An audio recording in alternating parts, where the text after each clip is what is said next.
하나님 말씀을 봉독하겠습니다. 창세기 32장 21절부터 32절 찾으시면서 자리에서 서시겠습니다. 창세기 32장 21절부터 32절 구약성경 49쪽입니다. 교독하시겠습니다. 그 예물은 그에 앞서 보내고 그는 무리 가운데서 밤을 지내다가 밤에 일어나 두 아내와 두 여종과 11 아들을 인도하여 야복나루를 건널세 그들을 인도하여 시내를 건너가게 하며 그의 소유도 건너가게 하고 야곱은 홀로 남았더니 어떤 사람이 날이 새도록 야곱과 씨름하다가 자기가 야곱을 이기지 못함을 보고 그가 야곱의 허벅지 관절을 치매 야곱의 허벅지 관절이 그 사람과 씨름할 때에 어긋났더라. 그가 이르되 날이 새려하니 나로 가게 하라. 야곱이 이르되 당신이 내게 축복하지 아니하면 가게 하지 아니하겠나이다. 그 사람이 그에게 이르되 내 이름이 무엇이냐? 그가 이르되 야곱이니이다. 그가 이르되 내 이름을 다시는 야곱이라 부를 것이 아니요 이스라엘이라 부를 것이니 이는 내가 하나님과 및 사람들과 겨루어 이겼음이니라. 야곱이 청하여 이르되 당신의 이름을 알려주소서.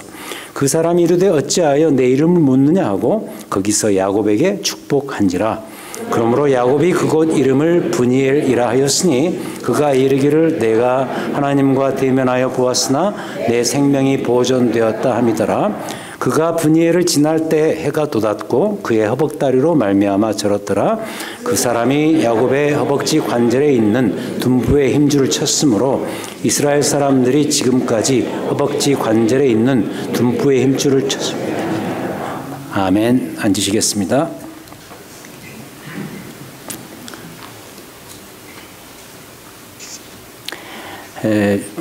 지난주는 우리가 이제 아브라함을 살폈습니다. 오늘은 야곱, 그리고 다음 주는 요셉의 스토리를 보도록 하겠습니다. 아브라함은 아시다시피 100세 때에 아들 이삭을 얻습니다. 그 다음 그 아들 이삭은 에서와 야곱, 쌍둥이 두 아들을 얻습니다. 그 당시 족장시대는 가산을 이어받는 상속권이 장자에게 있었죠. 그런데 장자 에서가 팥죽 한 그릇에 눈이 어두워서 그 장자권을 동생 야곱에게 넘깁니다. 자, 하지만 이 일이 계기가 되어서 야곱 일가는 둘로 나뉘어서 그야말로 가족의 그 생이별을 하게 되죠. 자기가 장자권을 팔아버리고서는 나중에 또 장자권을 얻으려고 하죠. 그래서 그것을 중간에서 뺏은 동생 야곱을 그가 치려고 하죠. 자기한테 장자권의 축복을 주지 않는다 그러면서 오히려 동생 야곱을 치려고 하자 그 어머니 리브가가 야곱을 자기 고향 밧단 아람 땅에 거주하는 자기 오빠 라반, 야곱한테는 외삼촌이죠. 그한테 피신을 시킵니다. 저는 이를 놓고 뭐라고 부르냐면은 야곱의 도망 이민이다. 뭐 우리 사실 좀 그런 측면도 있었죠. 뭐 다 그런 건 아닙니다만은 그냥 어느 날 그냥 자고 일어나 봤더니 이민을 가게 되는 이렇게 그냥 도망 이민 가듯이 급하게 떠나는 그런 이민이죠. 그런 도망 이민을 밧단 아람 땅 외삼촌에게 갑니다. 그 가면서 여러분 잘 아시는 그 28장에 나오는 그 야곱의 베델 땅의 그 스토리 있죠. 하나님의 집이라고 그가 나중에 이름을 명하지만 우리가 조금 이따 부를 네 주를 가까이 찬송의 주제죠. 하나님을 대면하는 그런 역사적인 장면을 거기에서 연출하게 됩니다. 아무튼 도망 이민을 가서 그 밧단 아람 땅에서 20년을 거주합니다. 그곳에 20년을 거주하면서 그 삼촌 집에서 뭐 거의 머슴살이 수준으로 살아가죠. 그런데 그 가운데서도 도리어 가산을 일구어내고 거기에서 그 라반의 그 두 딸, 그때는 이제 근친 결혼이 가능했던 때니까 라반의 두 딸 레아와 라헬을 아내로 맞이합니다. 그런데 이 두 여인이 이 경쟁 출산 모드로 들어가게 되죠. 그래서 경쟁적으로 아들을 낳기 시작하는데 심지어 거기에 여종 빌하와 실바까지 끄집어 들여서 총 12아들을 낳습니다. 이 12아들은 이후로 이스라엘 민족의 12지파의 시조가 됩니다. 자, 그런데 이 야곱이 20년 전에는 밧단 아람 땅으로 도망 이민을 갔었는데, 이제 그로부터 20년이 지난 후에 이 본문의 장면이죠. 이 밧단 아람 땅에서 거꾸로 도망 탈출을 합니다. 갈 때도 급하게 도망 이민을 가고 또 올 때도 도망 탈출을 하죠. 그 스토리는 여러분들이 이 창세기를 통해서 이미 알고 계시는 바입니다. 자기 고향 땅 팔레스타인 땅으로 역이민을 하기 위해서 도망 탈출을 합니다. 자, 오늘 이 본문은 그 역이민의 과정에서 일어난 굉장히 결정적인 사건 하나를 다루는데, 저는 오늘 이 본문이 특별히 창세기 전체에서도 대반전이 이루어지는 정말로 중요한 부분이라고 생각을 합니다. 이른바 야곱의 야복강 나루터 사건인데, 이 일은 야곱 개인에게만이 아니고 그의 후손이자 하나님 나라의 그 정체성을 대변하는 이스라엘의 존재 양식을 말해주는 그런 사건입니다. 자, 그러나 이토록 거창한 주제를 담고 있으면서도 오늘 이 본문에 나오는 이 스토리는 다분히 개인적입니다. 자, 그럼 어떻게 그러할까? 이제부터 여기에 대해서 설명을 드리도록 하겠습니다. 자, 야곱이 고향 근처로 다 온 것까지는 좋습니다. 자, 그런데 그가 이제 넘어야 될 거대한 산이 하나 있습니다. 아시다시피 바로 형 에서입니다. 20년 전에 야곱은 형 에서 때문에 이 밧단 아람 땅으로 급하게 도망 이민을 갔었죠. 그런데 금의 환양이라 그러죠. 고향 땅으로 아주 그 멋진 모습으로 폼나게 오고 싶어도 또 그런 요소는 갖추어져 있어요.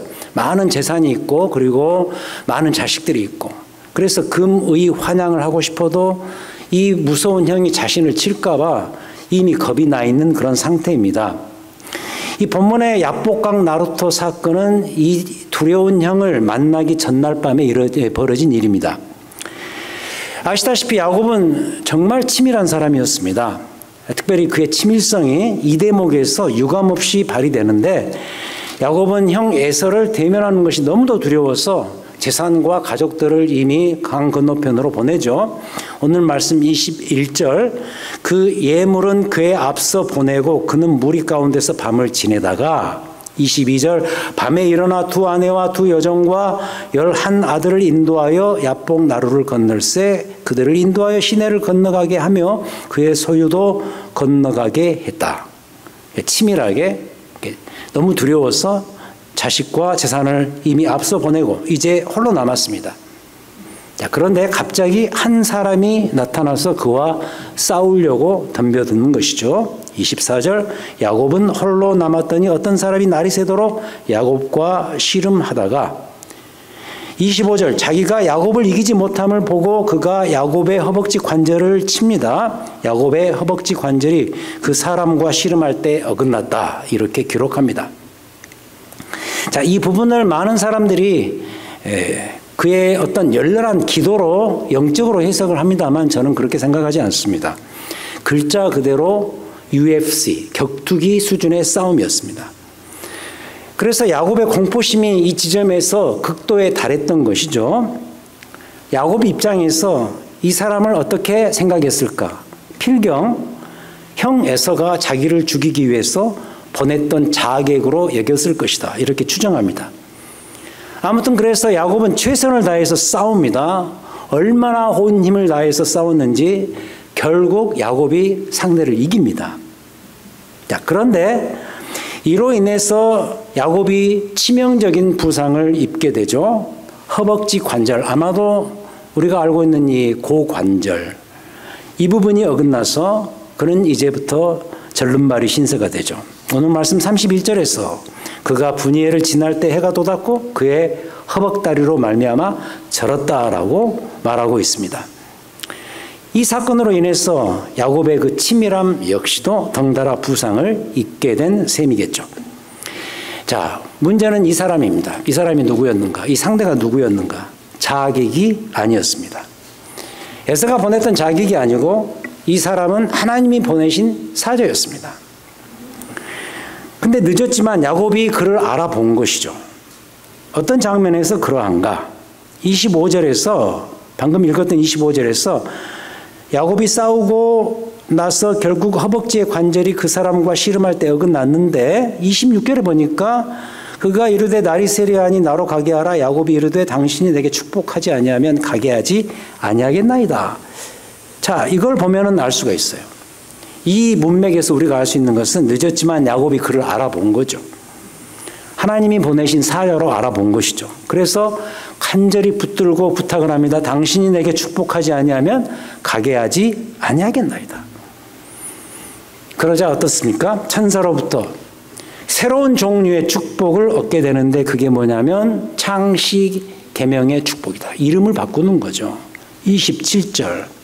그 사람이 느닷없이 야곱에게 묻습니다. 그에게 이르되 너의 이름이 무엇이냐? 야곱이 대답합니다. 당연히 야곱이니이다. 이렇게 대답하죠. 그러자 28절에서 그 천사가 이르되 내 이름을 다시는 야곱이라 부를 것이 아니다. 이스라엘이라 부를 것이다. 이유를 이렇게 설명합니다. 이는 내가 하나님과 사람들과 겨루어 이겼음이니라. 자, 이 장면이죠. 창시 계명의 장면. 자, 여러분 이 창시 계명 잘 아시잖아요. 이름을 바꾸는 일입니다. 성을 바꾸고 이름을 바꾸고. 이름을 바꾼다는 것은 뭘 의미하는가? 자신의 족보를 바꾼다는 것과 같은 말인데 이건요.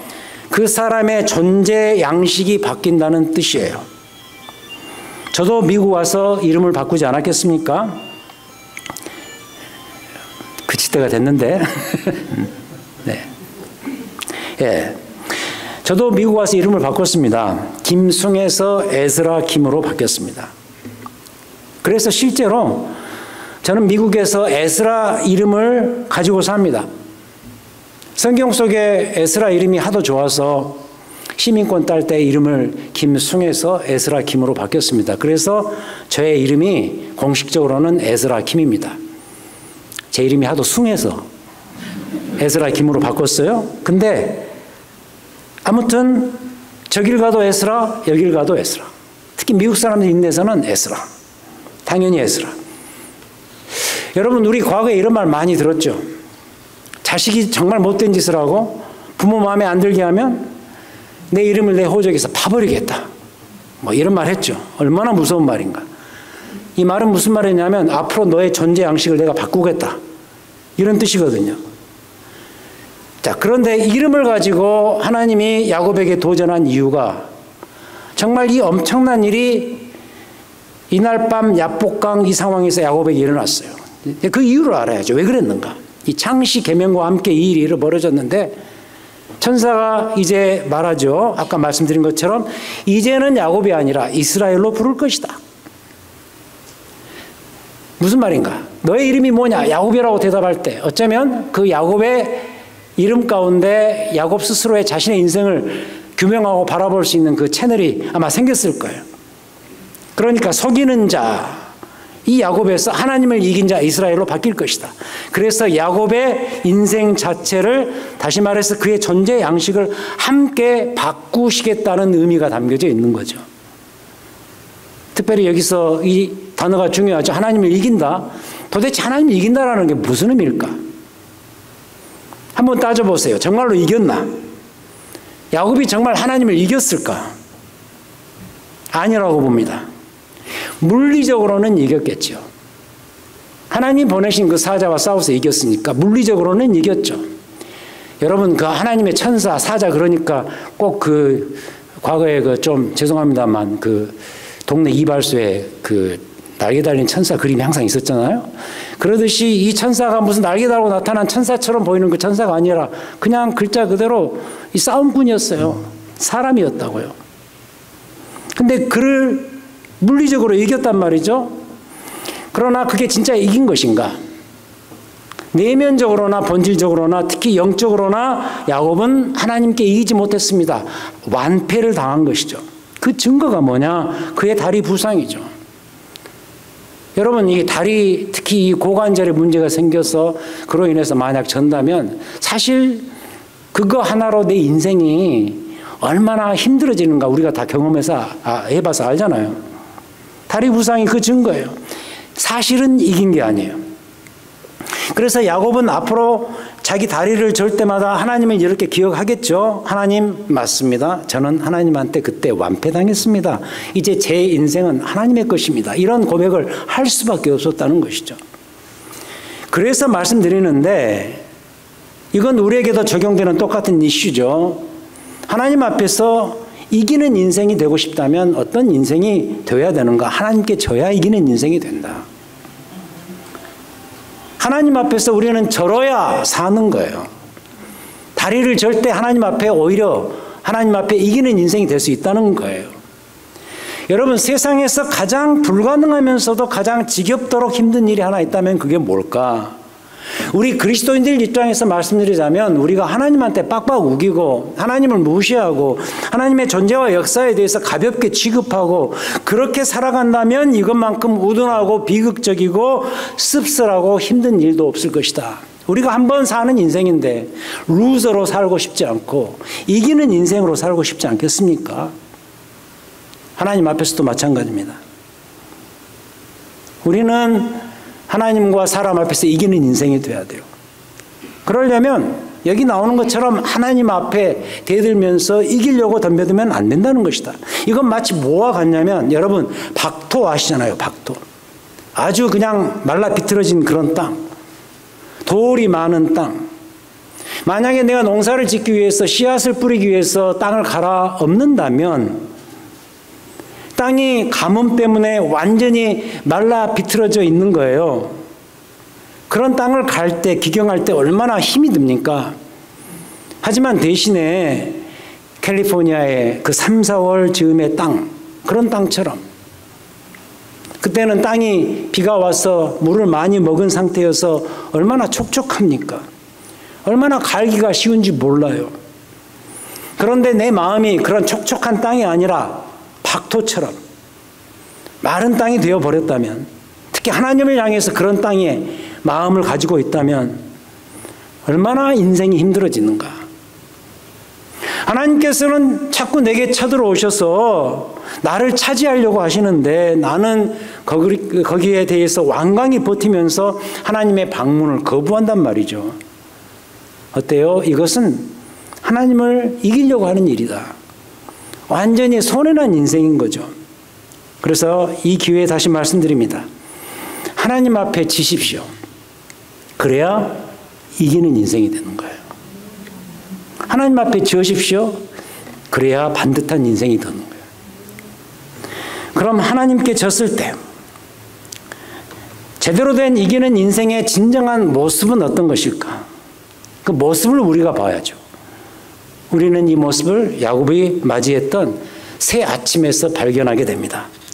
30절입니다. 자, 이 일이 다 끝났습니다. 30절을. 그러므로 야곱이 그곳 이름을 뭐라 그러죠? 브니엘이라 하였으니 그가 이르기를 내가 하나님을 대면하여 보았으나 내 생명이 보존되었다 함이더라. 그가 브니엘을 지날 때 해가 돋았고 그의 허벅다리로 말미암아 철었더라. 이 브니엘이 무슨 뜻이죠? 하나님의 얼굴. 하나님의 얼굴이죠. 여러분 성경에 보면 만약 하나님의 얼굴이 있다면 하나님의 얼굴을 본 자는 어떤 형태로든 죽습니다. 그러나 야곱은 하나님을 대면하고도 죽지 않습니다. 오히려 죽는 대신에 다리 부상을 얻었습니다. 이러하니 얼마나 영광스러운 부상인가. 이 영광스러움을 보여주는 명장면이 바로 뭐냐. 바로 그 구절. 그가 브니엘을 지날 때 아침 해가 돋는 거예요. 새 아침인 거죠. 그런데 달라진 모습이 있습니다. 그의 허벅다리로 말미암아 철었어요. 전날 밤과 그 다음날 아침 완전히 달라요. 그래서 그 상처뿐인 영광이라는 말이 있죠. 정확히 말하면 상처 입은 영광이죠. 아주 큰 상처를 얻었는데 야곱을 놓고 이야기하자면 그 전날은 온전히 걸었는데 허벅다리가 다쳐서 이제는 절면서 떠나지만 그게 오히려 영광인 거죠. 상처가 남았는데 영광인 거죠. 그럼 왜 그런가? 왜 부상을 당하고 저는 인생이 되었는데 영광스러운 삶인가? 그가 하나님의 얼굴을 보았기 때문이에요. 야곱 그가 창시 계명을 하나님에 의해서 했기 때문이에요. 하나님을 대면하고 완전히 뒤바뀐 인생이 되었기 때문에 상처 크게 입었지만 그게 영광스러운 인생인 거예요. 야곱에서 이스라엘로 바뀐 거죠. 저는요, 야곱의 이런 인생 전환점을 지금 우리에게 적용할 때 이렇게 바꿔서 표현을 하곤 합니다. 저를 놓고 예를 들자면 한 인간 김승에서 한 그리스도인 김승으로.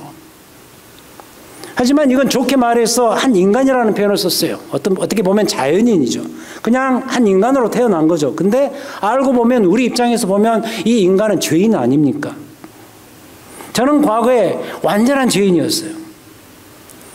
그런데 이제 하나님의 사람으로서 사실은 의인도 아닌데 하나님의 관점에서 의인으로 쳐주시는 그런 의인으로서 그래서 예수 그리스도의 대속의 피값으로 새롭게 거듭나게 된 그리스도인으로서 이제 완전히 새로운 존재가 되었어요. 그래서 저는 이제 그리스도인입니다. 다른 말로는 하나님의 자녀가 되었고 하나님의 백성이 된 것이죠.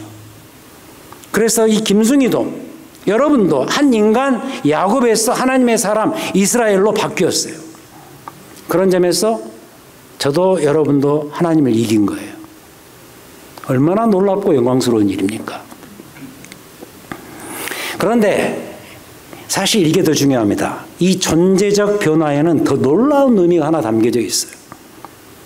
무슨 말이냐면 이 장면은 야곱의 존재만 바뀐 것이 아니에요. 그의 어떤 스테이터스, 어떤 그의 타이틀만 바뀐 게 아니에요. 한 인간, 한 죄인에서 그냥 그리스도인으로 바뀐 그런 측면에만 있는 것이 아니에요. 이 뒤에 이루어질 야곱의 인생살이의 내용도 함께 바뀐다는 거예요. 야곱이라는 이름 자체가 무슨 뜻이죠? 취하는 자라는 뜻입니다. 이건 좋게 말해서 그런 거지 거칠게 말하면 속이는 자입니다. 취러예요, 취러. 죄송합니다, 사기꾼. 야곱의 그 인생의 퀄리티 자체가 항상 속이는 거예요. 아니나 다를까 야곱은 사람 속이는데 가히 천재적인 인물이었습니다. 예를 들어서 형 에서에게서 장자권을 뺏어온 그 경력이 말을 해주고 있고 어머니 리브가와 짜서 아버지 이삭과 형 에서를 속였고 도망 이민 가서 그 바단 아람 땅에서 호적수를 만나요. 자기처럼 속이는데 능한 존재가 또 하나 있는 거예요. 삼촌 라반, 대단한 분이죠. 그 사람과 속고 속이는 전쟁이죠. 이 모든 것들이 다 야곱의 그 특성을 말해주죠. 이름처럼. 그리고 실제로 이 모든 과정을 겪으면서 야곱은 우리가 흔히 하는 표현처럼 성공한 인생이 돼요. 모든 면에서 재산, 자식 많아지고 그야말로 사람을 잘 속여서 우리 이런 말 많이 하죠. 자수성가한 대표적인 성공적인 인생이 되죠. 근데 이 지점에서 결정적인 일이 벌어진 거죠. 너의 그런 인간성으로는 안 된다. 그 인간성 이제 고갈시켜야 된다. 그걸로 너의 인생의 승부를 걸지 말라. 적어도 네가 내 편이고 내가 너를 취하는 하나님이라고 한다면 이제부터 내가 그것을 고치겠다. 너의 인간성으로 살지 말라. 그걸로는 승부 걸지 말라. 이것을 하나님께서 결판내신 사건이 바로 이 본문의 사건이에요. 드디어 하나님의 개입이 시작된 거죠. 구체적으로. 하나님과의 이 결투 장면이 그의 인간성마저도 함께 뒤바꾸어 버리는 사건이 되고 말죠. 야곱이 이스라엘로 바뀐 거죠.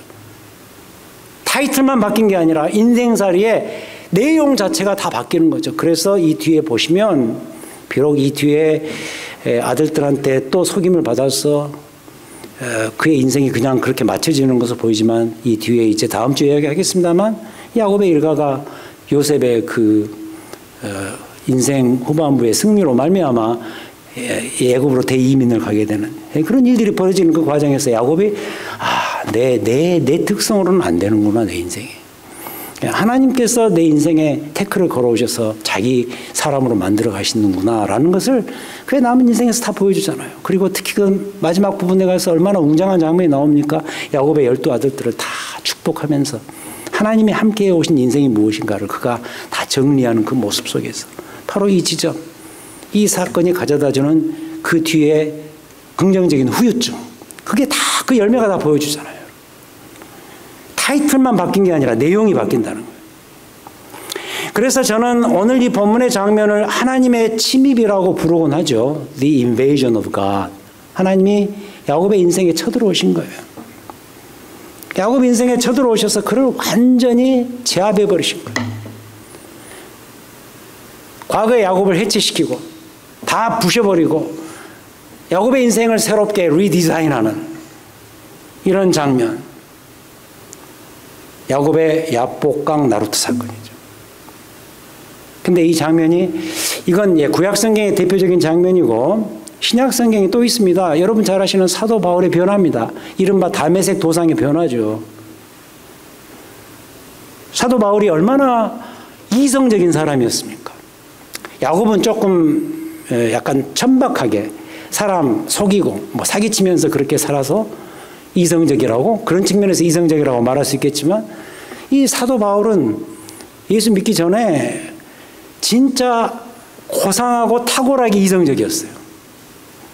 본인이 믿고 있었던, 확신하고 있었던 그 율법주의라는 그 틀에서 어긋나는 것은 용납을 못합니다. 자기 자신도 용납 못하지만 남이 그럴 때도 용납을 못해요. 그래서 예수 그리스도를 믿는다는 그리스도인이라는 새로운 집단이 등장하면서 율법을 자기가 생각하는 그 율법의 틀을 파괴시키는 모습이 보이니까 이거 못 참겠다. 그래서 스데반이 그 명설교를 하고 순교를 당할 때도 거기에 보트를 했고, 그 다음에 그것도 부족해서 다메섹에 있는 그 멀리 있는 그 지역까지 원정 핍박가서 내가 가지고 있는 그 이성의 틀에 벗어나는 사람은 다 잡아 가두겠다라고 하면서 정말 이성적으로 그 일을 추진하기 위해서 그 곳을 향해서 가고 있을 때, 이 야곱에게 하나님이 자객을 보내서 천사를 보내서 급습 침투하셨던 것처럼 예수 그리스도께서 정오의 빛 가운데 갑자기 그에게 나타나셔서 침입하셔서 그를 완전히 바꿔놓는 거죠.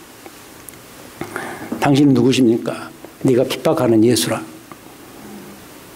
그러면서 그토록 이성적이고 인간적이었던 바울에게 예수 그리스도께서 급습 침투하셔서 그를 한순간 확 뒤집어 놓으신 그 사건. 그래서 야곱의 야복강 나루토 사건과 바울 사도의 다메섹 도상 사건은 그 맥을 같이 해요. 야곱은 구약판이고 사도 바울은 신약판이죠. 그럼 이제 결론적으로 이와 맥을 같이 하는 일이 하나 더 생겨야 돼요. 그들의 스토리로 끝날 것이 아니라 이들의 스토리가 똑같은 퀄리티로 똑같은 분량으로 연출돼야 되는 사건이 일어나야 돼요. 그 주인공이 누구냐? 바로 여러분이에요. 바로 여러분 자신이라고요. 여러분도 각자도 하나님의 이 급습 방문, 하나님의 전격적인 침입을 경험해야 돼요. 여러분의 인생에 그리스도께서 쳐들어오셨나요? 그래서 여러분의 인생을 갈아엎으셨나요? 이거 하셔야 돼요. 평생 예수 믿고 산다는데 이 경험 못 하셨다면 이제 하셔야 돼요. 단지 예수 믿고 천국까지 타이틀만 바뀌는, 이건 구원신앙의 매우 부분적인 영역이에요. 이게 아니에요. 여러분의 존재 양식이 바뀌어야 돼요. 여러분의 존재 양식이 예수 그리스도 그분 때문에 바뀌고 여러분의 인생의 퀄리티가 하나님의 손 안에서 이루어진다는 이 경험. 야곱의 브니엘의 새 아침이 경험되고 누려지는 그러한 삶. 비록 내 인생에 하자품 같은 것이 보인다 할지라도 그것이 오히려 하나님의 은혜를, 그리스도의 그 침입의 은혜를 발견할 수 있는 내 인생의 장치가 되고, 이런 변화, 이러한 변화 오직 예수 그리스도께서 여러분의 인생에 전격적으로 침입할 때만 가능한 거예요. 그래서 예수를 만나야 돼요. 예수를 이렇게 만나야 돼요. 예수가 단지 나를 영원한 천국으로 인도하는 그런 의미에서 단순한 구원자로서 여기지 마시고 여러분들에게 침입하셨으면 여러분들의 인생을 다시 새롭게 해체하고 새롭게 리디자인하는 그런 분으로서 예수 그리스도. 그래서 그분과 동행하면서 사는 인생이 최고의 축복이고 결코 루즈가 아니고 영광스러운 인생이고 그와 더불어 사는 삶에 모든 삶의 의미가 있고 이게 여러분 이게 누구예요? 이게 그리스도인인 거예요. 여러분. 그리스도의 침입 맞이하시고 그리스도와 대면하십시오. 그분과 충돌하십시오. 그분이 여러분들에게 찾아오셨어요. 여러분들에게 손짓하실 때 마음을 열고 맞이하십시오. 꼭 그러셔야 돼요.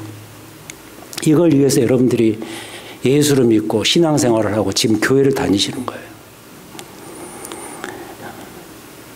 오늘 설교 제목이 내 인생의 최고의 명장면은 어느 때인가 뭐 이런 거 아닙니까? 지금까지 살아오시면서 내 생애 최고의 명장면이 있다면 그걸 뭘로 꼽을 수 있을까? 뭐 이런 질문을 받으신다면 여러분들 얼른 지금 머릿속에 생각해 보시면 바로 그때야. 그게 있을 거예요. 제게도 그걸 묻는다면 가장 최근 걸로 하나 꼽으라고 한다면 저는 주저없이 제 딸의 결혼식 날이었습니다. 2022년 12월 17일 최고의 제 인생의 명장면이었습니다. 그때 제가 그런 고백을 했습니다. 하나님, 제가 큰 인생의 졸업식을 하나 마친 것 같습니다. It's done. 이제 좀 됐습니다, 하나님. 바로 그날이 그 순간이었습니다. 최고의 명장면. 근데 이건 비유일 뿐이고 그냥 비유예요. 실제 진짜 명장면이 있다면 이 비유가 그걸 말해줄 거예요. 그게 뭘까? 제가 한번 생각을 해봤는데 그건 역시 저의 청년 시절에 제 인생에 쳐들어오신 예수 그리스도와 대면하는 순간이었어요. 그리스도를 만났죠. 충격적으로 만났죠. 그로 인해서 어떤 일이 벌어졌는가? 글자 그대로 새로운 피조물로 거듭났는데 그 대표적인 이해가 뭐냐? 인생관이 바뀌는 거예요. 인생은 인생관이 중요하지 않습니까? 어떤 뷰 포인트를 가지고 인생을 살아가느냐 굉장히 중요하지 않습니까? 인생관이 바뀌고 이 세상을 바라보는 세계관이 바뀌고 다 바뀌었습니다. 그때 그리스도를 만나고 다 바뀌었단 말이죠. 제 존재 양식과 삶의 방향, 길 다 그분 때문에 바뀌었단 말이죠. 그래서 그날 그 순간이 제 인생의 최고의 명장면이었습니다. 우리가 공유할 수 있는 유일한 공통적인 인생의 명장면이 있다면 바로 여러분들이 그리스도를 만나는 순간이에요. 왜죠? 그분이 내 인생을 바꿨으니까. 그분이 내 인생의 모든 방향과 길을 제시해 주셨으니까. 그리고 어쩌면 지금까지 여러분들이 그분과 더불어 살아오셨을 것입니다. 근데 그게 언제부턴가 추억으로만 끝나는 거죠. 주와 더불어 살아가는 그 삶에 긴장과 흥분이 사라지는 거죠. 그거 인정합니다. 하지만 우리 주님은 여러분들을 택하셨다면, 여러분들 인생에 쳐들어오셨다면 결코 여러분들을 놓치지 않으실 거예요. 아브라함에게, 야곱에게, 요셉에게 하셨던 것처럼 여러분들에게도 똑같이 그렇게 하실 거예요. 그리고 그걸 의식적으로 더 경험하고 느끼고 살 수 있는 남아있는 여러분의 인생이 있어요. 주와 더불어 사십시오. 그분과 더불어 사는 것에 인생의 모든 것을 거시고 거기에 느껴지는 흥분과 감격으로 사십시오. 이게 누구죠? 이게 그리스도인이에요, 여러분.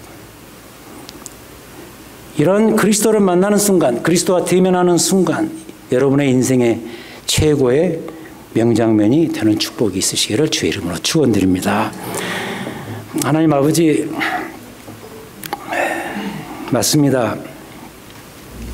주께서 우리 각자의 인생에 쳐들어오셔서 우리를 새롭게 디자인하시고 우리의 인생의 갈 길을 새롭게 만들어 가시고 일구어 가시는 그런 역사적인 축복이 우리 각자에게 있는 줄 믿습니다. 우리가 다 살아온 길이가 다르고 앞으로 살 날의 길이가 다 다르지만 어쨌든 나의 남은 인생 주와 더불어 사는 이 삶의 아름다움, 축복, 신비함, 흥분과 기대감 있을 수 있도록 도우시옵소서. 지금까지 함께해 오신 것 그 이상으로 남은 생애 속에서 하나님의 그 신실한 사랑과 은혜와 축복을 경험하며 살 수 있는 은혜를 베풀어 주시옵소서. 하나님, 우리만이 아닙니다. 아브라함과 이삭과 야곱과 요셉이 다 그랬듯이 우리의 후손들 역시 마찬가지입니다. 우리 사랑하는 자녀들, 그들이 과연 그들의 인생의 소망을 어디에 두고 살아야 될까요? 세상의 정치일까요? 어떤 경제력일까요? 아니면 유명하게 되는 유명 인사가 되는 그런 것일까요? 하나님, 그게 아닌 줄 압니다. 주와 더불어 사는 삶의 소중함, 축복을 누리고 구가하는 우리 다음 세대, 우리의 후손들, 자녀들이 될 수 있도록 그들에게도 동일하게 축복하여 주시옵소서. 주와 더불어 살겠습니다. 주와 더불어 사는 삶의 아름다움을 누리겠습니다. 함께하여 주시옵소서. 예수 그리스도의 이름으로 기도합니다. 아멘.